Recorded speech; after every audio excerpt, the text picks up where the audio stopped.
Good morning and welcome to the Unitarian Universalist Church of the Desert. My name is Lance Phillips-Martinez. I am your worship associate for today. As we begin, we acknowledge that we are on the historic homelands of the various bands of Cahuilla people. We honor the unique relationship that we hope emerges between our community and the indigenous people and their traditional territories. Let this acknowledgement serve as a reminder to recognize, honor, reconcile, and partner with the Cahuilla people whose lands and water we benefit from today. Before we begin, we also want you to know that it doesn't matter where you or your ancestors are from, who you love, your gender identity, your theology, politics, or immigration status. We welcome all those who are committed to our core values as expressed in our 7 principles. Together, we come to this place to share our hopes, dreams, and visions. We seek to build a diverse and inclusive community that honors our first principle, the inherent worth and dignity of every being. Thank you for being with us this morning. Please consider making a donation with our virtual offering basket. Your contribution is an important way to support UUCOD and share the plate if applicable. If we have that today. Do you have that today? No. So it is all offering basket virtually today. Those of you who are watching on Zoom can just click on the link provided in our weekly Constant Contact order of worship you received on Friday, or at the end of the service today through the email link you will receive. If you're here in the room, there are offering baskets next to each door where you can drop off your contribution. If you would like to be on our email list to learn more about us and our programming, please contact us at admin@uucod.org. And now we will ring our Tibetan bowl to begin our service and listen to the music for centering.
Good morning again and welcome. I am the Reverend Ian Riddell, and I have the honor of serving as the minister here at the Unitarian Universalist Church of the Desert.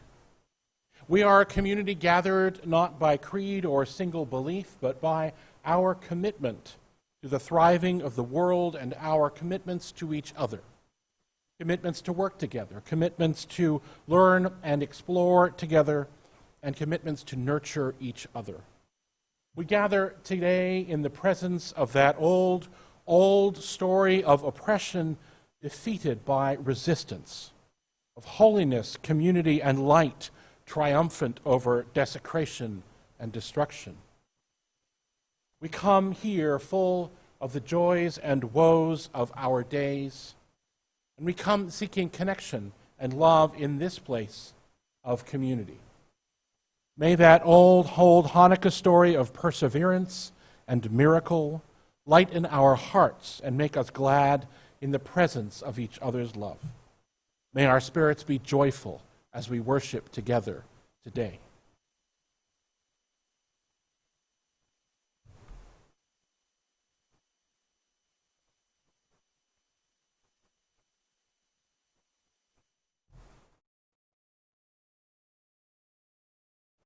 And now we'll have our chalice lighting and unison aspiration found in your program. May love be the spirit of this church. May the quest for truth be its sacrament and service be its prayer, to dwell together in peace, to seek knowledge in freedom, and to help one another in fellowship. This is our aspiration. I'd like to invite Hiroshi to come forward to light our BIPOC candles.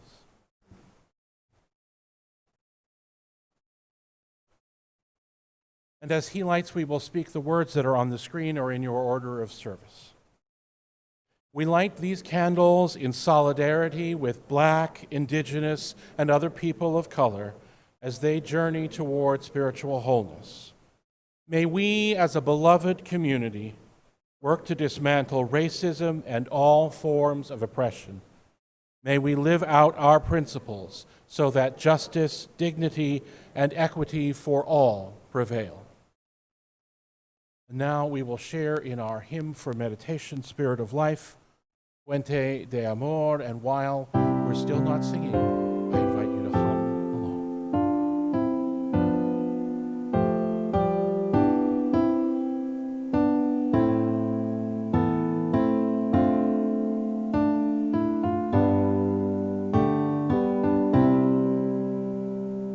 Spirit of life, come unto me, sing in my heart all the stirrings of compassion, blow in the wind, rise in the sea, move in the hand, giving life a shape of justice. Roots hold me close, wings set me free. Spirit of life, come to me, come to me.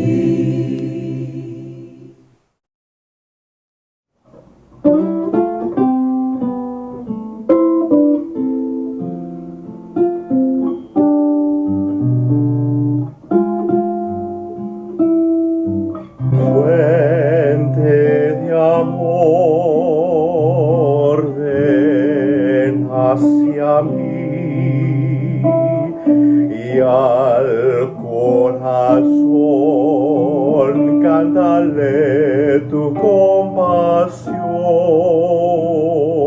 Sopla a volar,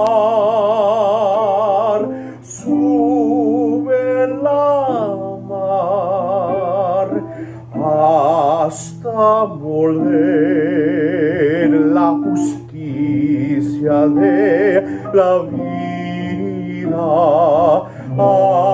Arraígame, libérame,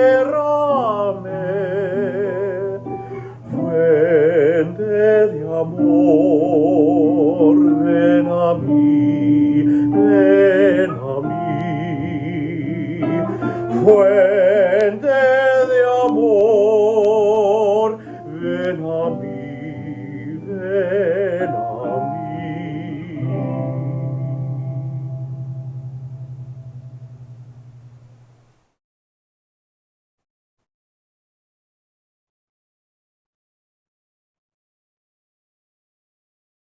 Hanukkah, tonight is the final night, but last night was the seventh night, and so I'd like to invite Steve Toproff to come forward and light our menorah, and then we will share in the Hanukkah story.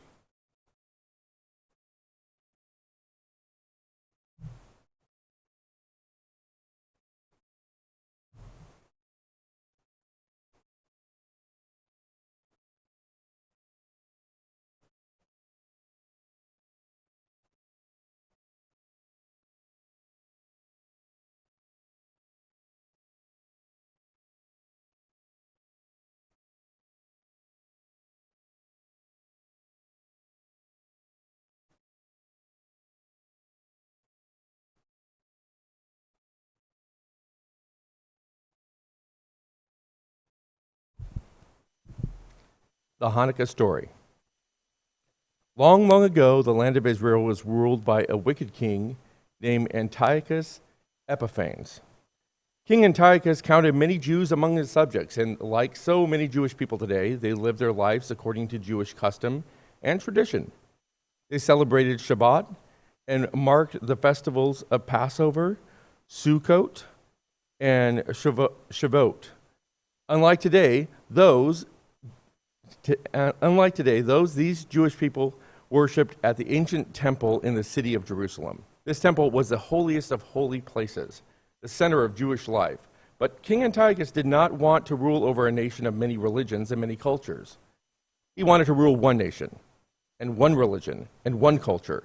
He wanted all the people of his land to live the way he lived and to pray the way he prayed, according to Greek customs. And this meant that he did not want the Jewish people to dress differently or worship differently or eat differently.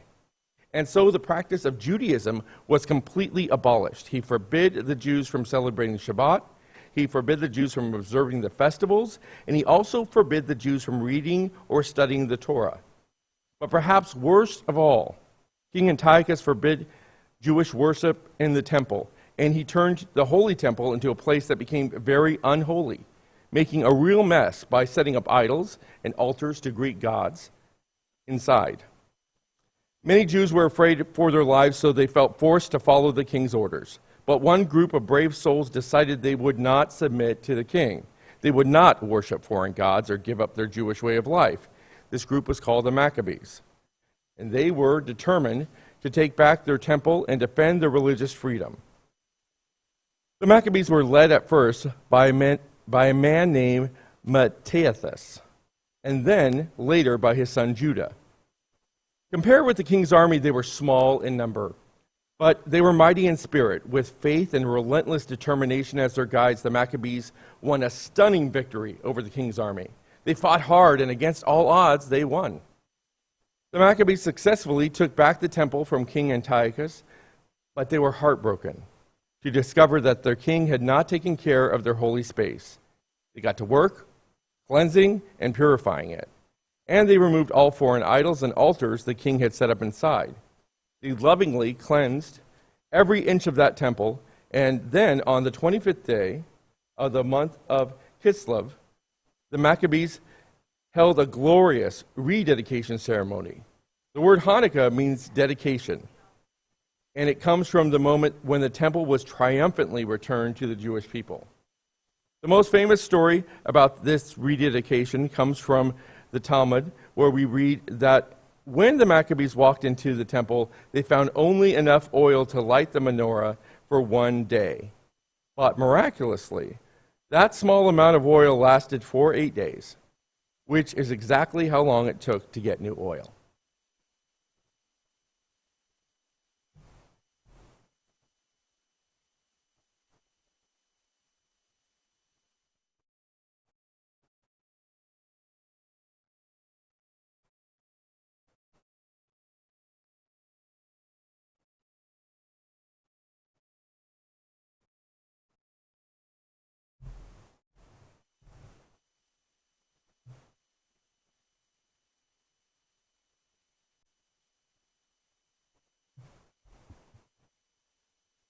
These are the joys and sorrows of our community on this 5th of December. A candle of thanksgiving for my wife, Ginger, who celebrated her birthday this weekend, and for vaccines that allowed to visit with friends and family. Thank you, Linda. Someone shares, I am joyful for the fire that lights in our souls and for White Castle. Our joys and sorrows are multiple, friends. Gene Kane shares that he's grateful that his friends Ben Rowley and Vanessa arrived safely from Wisconsin, joyfully for the delivery of his 2 sculptures that will embellish our sacred grounds soon. Thank you, Gene. Rod and Fran share joy in their 45th anniversary. Congratulations. We light a candle thinking of Linda and Doug and their struggles in these days. There are many joys and sorrows that remain quiet in the silence of our hearts, joys too small or too tenuous to share, sorrows too great to be vulnerable to share. We share these in a moment of quiet now together. We pause in the presence of the love of this community. We pause in the presence of the light of these flames burning in front of us, the flames of community, the flames of commitment to the ending of injustice, the flames of hope and faith in the face of oppression and degradation. These flames light our hearts as we pause in quiet reflection this morning.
May all beings know peace.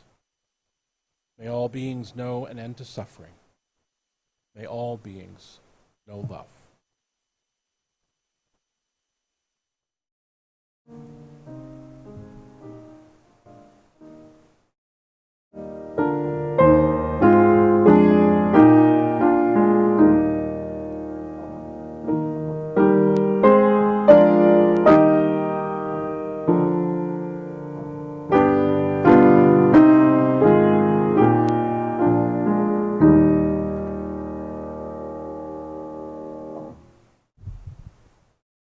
Now, our reading for today, Miracles by Walt Whitman.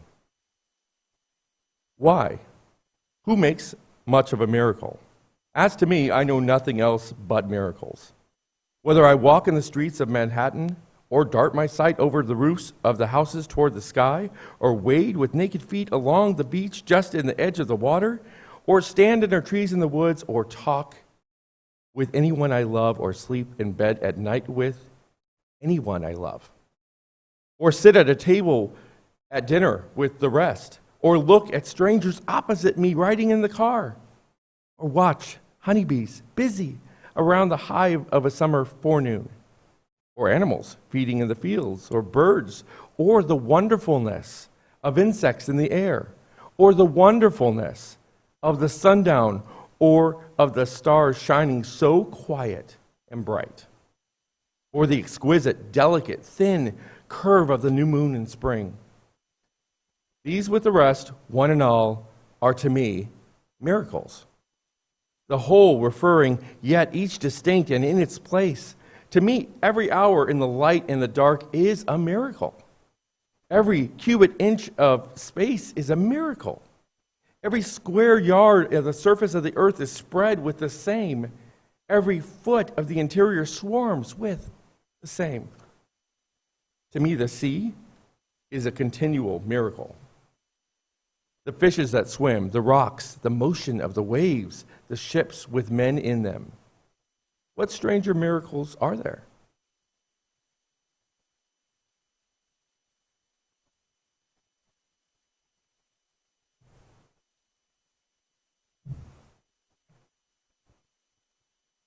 Thank you, Lance, for that. That Whitman poem has traveled with me in my heart since I first read it at university. The idea that everything around us is holy and life itself is a miracle is a really powerful grounding. It wasn't a new idea in Whitman's time, and so many cultures, including the indigenous traditions of this continent, here long before Whitman picked up a pen, understood holiness to be a part of the physical, everyday world we inhabit. To me, every hour of the light and dark is a miracle. Every cubic inch of space is a miracle. Every square yard of the universe, of the surface of the earth, is spread with the same. Every foot of the interior swarms with the same. And Whitman saw miracles in who and what and how we were together as human beings as well. It's easy, I think, as people who value the natural world, who understand ourselves to be a part of it, who know that the relationships we live in and how we build them can bring holiness and beauty, as people who value science deeply.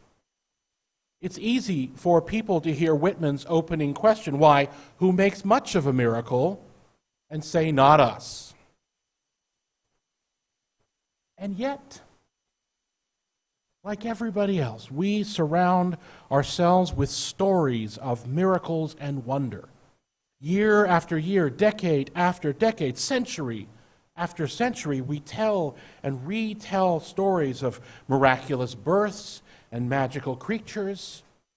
Or, like the Hannukah story that Lance shared earlier, we tell stories of lanterns staying lit far past the life of the oil at hand. Despite brains that value novelty and get bored and distracted all too easily, we tell these stories over and over again. And the stories may not change, but we are different each time we hear them. Though she was talking about books, I think Ursula Le Guin says this about all stories. If a book told you something when you were 15, it will tell it to you again when you're 50. Though you may understand it differently, and understand it so differently that it seems you're reading a whole new book. The times we are living in and the people that we are becoming bring new meaning to the myths and stories and histories we tell. The tales that share the events that inspired the holiday of Hanukkah tell of a time of triumph over adversity, the defeat of a powerful, seemingly omnipotent enemy by a small band of freedom fighters. They had won victories against an empire, and there was much to celebrate. And yet there was also still more to worry about, getting back to normal, restoring life as it had been before the oppression, before the desecration of the temple, was going to be work. And there were obstacles. The rededication of the temple, in order to return the center of the people's religious and ritual life, required the lighting and burning of a lamp with sacred oil, which took time to make. But there wasn't enough oil. And yet the light stayed lit for 8 days. When I hear this story today, I think about the life we are living and about the ways we have found some small victories against the oppression and desecrations of our days. Of the ways that, for example, vaccines have allowed us victories, seemingly, against a devastating virus. And yet, returning to our old ways of being isn't quite happening the way we expected or hoped. And we do not live in the age of miracles. We are not in the habit of expecting them or counting on them. Our philosophy is, I think, much more like Whitman's, kindling wonder for the miracle that is life. But I'm not ready to leave myth and legend and miracle behind. I think it's the time of year for stories. So I have another story to tell you. It may not seem like it's connected, but I think that it is, and it is called Extra Yarn by Barnett. On a cold afternoon in a cold little town where everywhere you looked was either the white of snow or the black of soot from chimneys, Annabelle found a box filled with yarn of every color. So she did what any sensible person would do. She went home and knit herself a sweater. And when Annabelle was done, like so often happens, she had some extra yarn. So she knit a sweater for Mars, her dog, too, but there was still extra yarn. Well, Annabelle and Mars went for a walk. Nate pointed and laughed and said, "You two look ridiculous." "You're just jealous," said Annabelle. "No, I'm not," said Nate. But it turned out he was. And even after she'd made a sweater for Nate and his dog and for herself and Mars, she still had extra yarn. At school, Annabelle's classmates could not stop talking about her sweater. "Quiet!" shouted Mrs. Norman. "Quiet, everybody. Annabelle, that sweater of yours is a terrible distraction. I cannot teach with everybody turning around to look at you." "Then I'll knit one for everyone," Annabelle said, "so they won't have to turn around." "Impossible," said Mrs. Norman. "You can't." But it turned out she could, and she did, even for Mrs. Norman. And when she was done, Annabelle still had extra yarn. So she knit sweaters for her mom and dad, and for Mr. and Mrs. Pendleton, and for Dr. Palmer, and for little Louie. She made sweaters for everyone except Mr. Crabtree, who never wore sweaters or even long pants, and who would stand in his shorts with the snow up to his knees. Anybody who's lived in the East knows people like that. "No sweater for me, thanks," said Mr. Crabtree. So she made Mr. Crabtree a hat. And even then, Annabelle still had extra yarn. So she made sweaters for all of the dogs and all of the cats and for the other animals, too. Soon, people thought, soon Annabelle must run out of yarn. But it turned out she didn't. So Annabelle made sweaters for things that didn't even need sweaters. The barn, the mailbox, the birdhouse, the church steeple. Things began to change in that little town. News spread of this remarkable girl who never ran out of yarn and apparently knit very, very quickly. And people came to visit from around the world to see all the sweaters and to shake Annabelle's hand. One day, an archduke, who was very fond of clothes, sailed across the sea and demanded to see Annabelle. "Little girl," said the archduke, "I would like to buy that miraculous box of yarn, and I am willing to offer you $1 million. "No, thank you," said Annabelle, who was knitting a sweater for a pickup truck. The archduke's mustache twitched. $2 million, he said. Annabelle shook her head. "No, thanks." $10 million, shouted the archduke. "Take it or leave it." "Leave it," said Annabelle. "I won't sell the yarn." And she didn't. So that night, the archduke hired 3 robbers to break into Annabelle's house, and they stole the box and took it to the archduke, who set off across the snow and sailed over the sea back to his castle. The archduke put on his favorite music and sat in his best chair, and then he took out the box, and as he lifted the lid, he looked inside. The box was empty. Completely empty. His mustache quivered. It shivered. It trembled. The archduke shouted, "Little girl, I curse you with my family's curse. You will never be happy again." Then he wrote those exact words on a scrap of paper, stuck them in the box, and hurled it out the window. And the box landed in the sea, and floated back the way it came, back into a little bay near the town where Annabel was just then playing in the water with a stick. Annabel read the Archduke's note, tucked in next to a full box of yarn. She read the part 3 times where he wrote, "You will never be happy again." But you know, it turned out she was. I love that story. I love the magic of that story, the miracle of the never-ending yarn. Oh, that would be lovely. All those crazy sweaters. But you know, I'm really less interested today in the magic than in why the magic works sometimes and doesn't work other times. Notice the yarn is not available to the Archduke, whose purpose is purely selfish, who wants it to knit fashion for himself. For him, the basket is just empty. He experiences no miracle. I think it's only available to Annabel because Annabel's purpose is sharing. She is selfless. She is offering the fabric she is stitching to the entire community with love, without discrimination.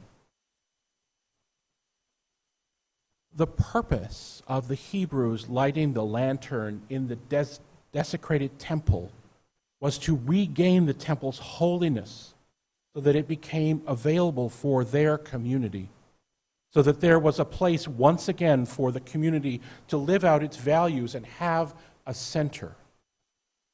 Perhaps the miracle of 8 days was a response to that purpose, just as in a smaller way, Annabel's purpose, keeping her community warm and safe, allowed for the miracle of yarn to happen.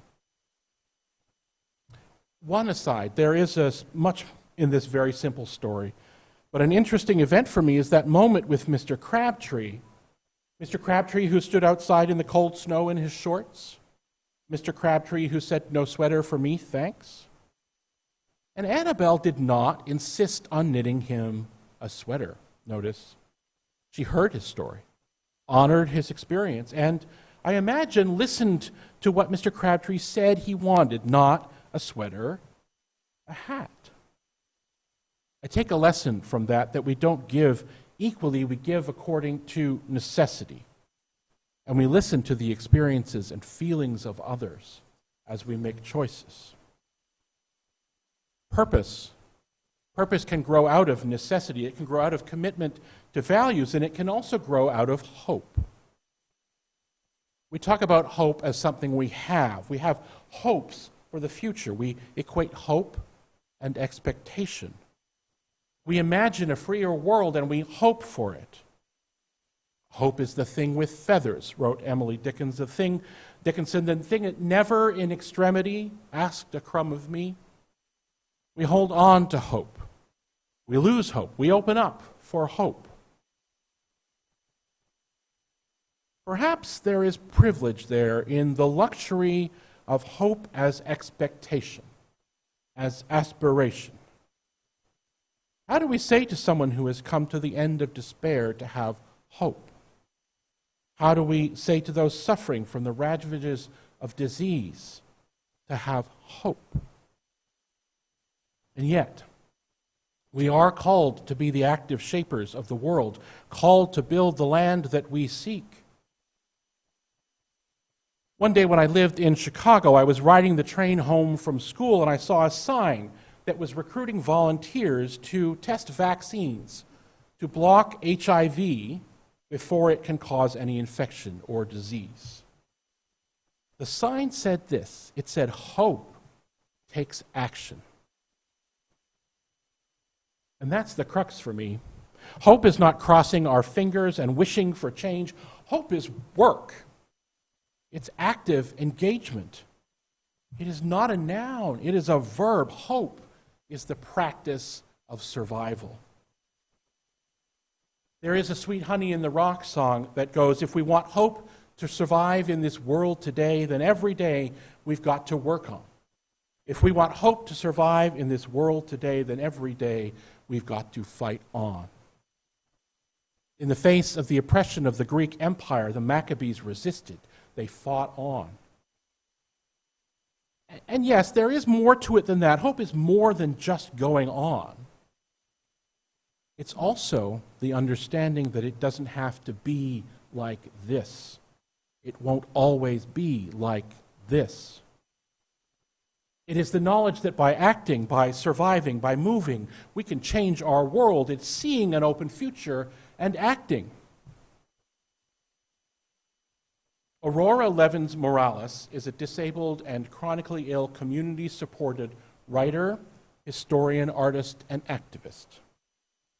And I want to share the opening words of a poem she wrote called Ve'ahavta with you.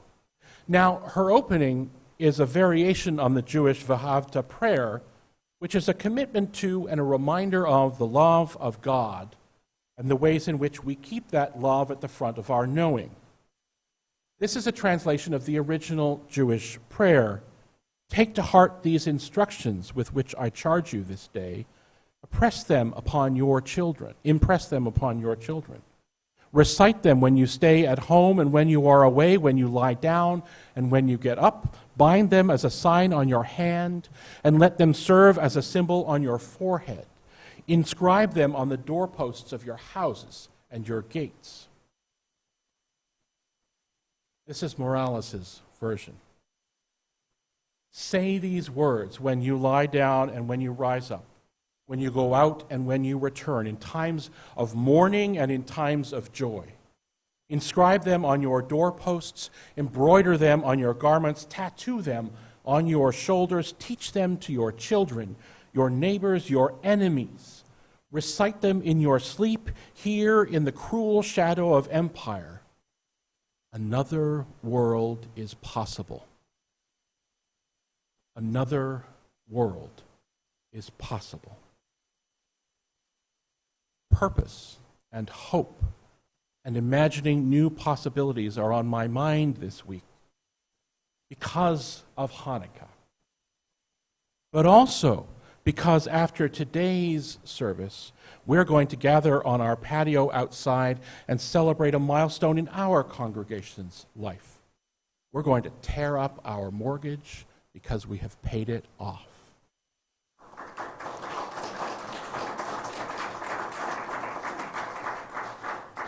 This building was once an imagining of people, some of whom are still among us, who hoped for a home for this congregation. And now, because of more imagining and hard work and the generosity of so many people, both this year and all of the years between the first imaginings of this place and today, it's not a miracle really. It's purpose allied with hope for possibility.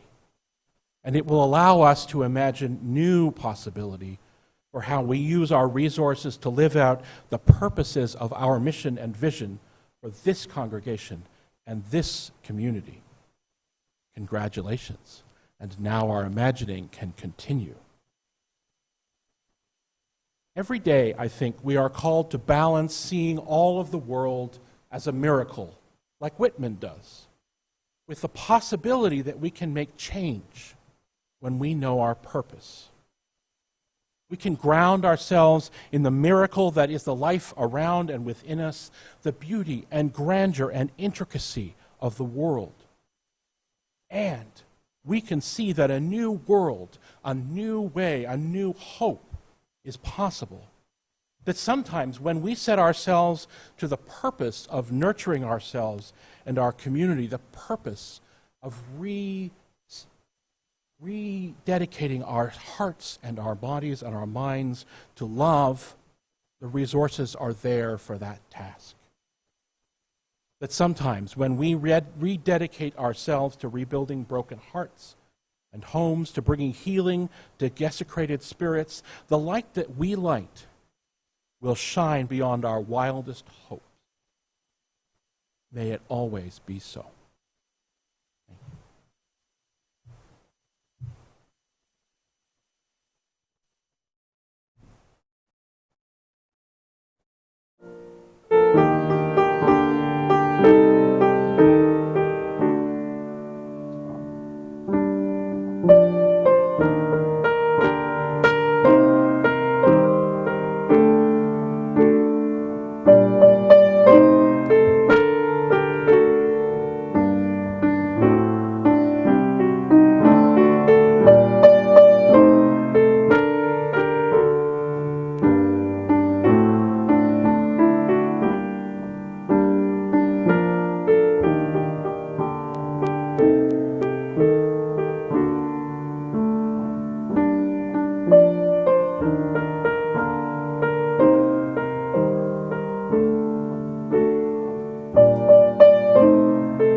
Now you can read with me the words of extinguishing the chalice as we extinguish the chalice. We extinguish this flame, but not the light of truth, the warmth of community, or the fire of commitment. These we carry in our hearts until we are together again.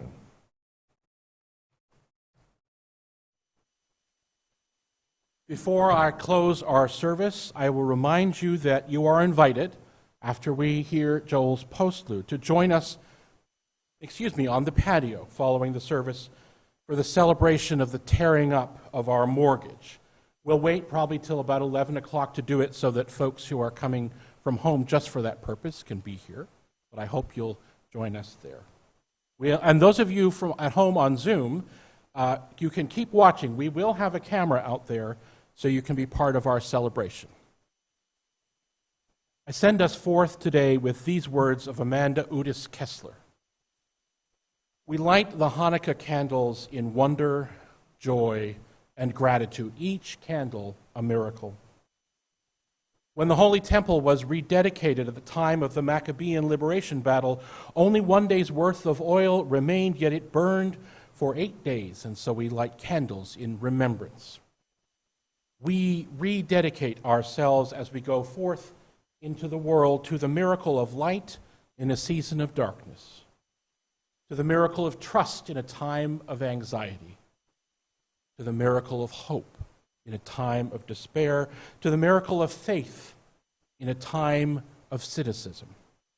We rededicate ourselves to the miracle of wholeness in a time of fatigue, to the miracle of courage in a time of fear, to the miracle of resistance in a time of oppression, to the miracle of peace in a time of violence. And in a time of hatred, we rededicate ourselves to the miracle of love. Go in peace, my friends, to love and serve the world.